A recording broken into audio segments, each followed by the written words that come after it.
मुझे पीठ पर उठाओ और खबरदार जो मेरे कपड़े गंदे हुए। भैंसा उसे वहीं कीचड़ में पटक देता है। तुम शहजादी नहीं हो, क्योंकि शहजादी का ज़र्फ बड़ा होता है, नखरे नहीं। वह उसे वापस छोड़ आता है। अगर इस बार धोखा हुआ तो अंजाम अच्छा नहीं होगा।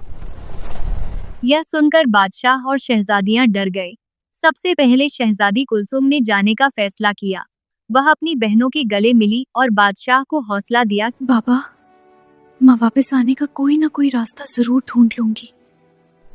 फिर शहजादी कुलसुम भैंसे की पीठ पर बैठ गई। भैंसा उसी पुराने रास्ते से रवाना हुआ और शहजादी से कीचड़ में चलने को कहा, ताकि वह देख सके कि यह असल शहजादी है या नहीं। शहजादी कुलसुम ने मुस्कुराते हुए अपनी जूतियां उतारी और बगैर किसी नखरे के कीचड़ पार कर लिया।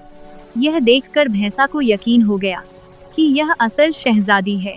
कई घुमावदार रास्तों से गुजरते हुए वह एक छोटे से घर के करीब पहुँचे। यह घर लकड़ी का था, मगर इसमें एक अजीब सी अपनायत और सुकून था। इसी घर में ताकतवर बैल रहता था। शहजादी कुलसुम ने उसे देखा तो दिल में हल्की सी झिझक जरूर महसूस की, मगर अपने खौफ को काबू में रखा। वह जान गई थी कि अब उसकी जिंदगी का नया रास्ता यही है। स्नो लड़की, ये तुम्हारा शाही महल नहीं है जहाँ सैकड़ों कनीजें तुम्हारे आगे पीछे फिरती थीं। यहाँ अगर रहना है तो एक खादमा बनकर रहना होगा। जाओ, बावर्ची खाने में जाकर मेरे लिए खाना तैयार करो, मुझे बहुत भूख लगी है। आप फिक्र ना करें, मैं अपनी तरफ से पूरी कोशिश करूंगी कि आपको शिकायत का मौका ना दूं। बेल की तल्ख बातों पर कुलसुम खामोश रही और खामोशी से बावर्ची खाने में जाकर खाना बनाने लगी। बेल उसे काम में मग्न देखकर हैरत ज़दा हुआ और गुस्से में पैर पटकता हुआ बाहर निकल गया। कुलसुम ने हिम्मत हारने के बजाय सुकून से अपना काम जारी रखा।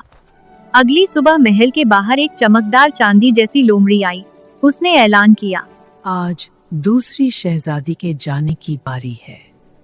शहजादियों ने फिर से चालाकी की और अपनी जगह एक बहादुर नौकरानी को शहजादी बनाकर भेज दिया।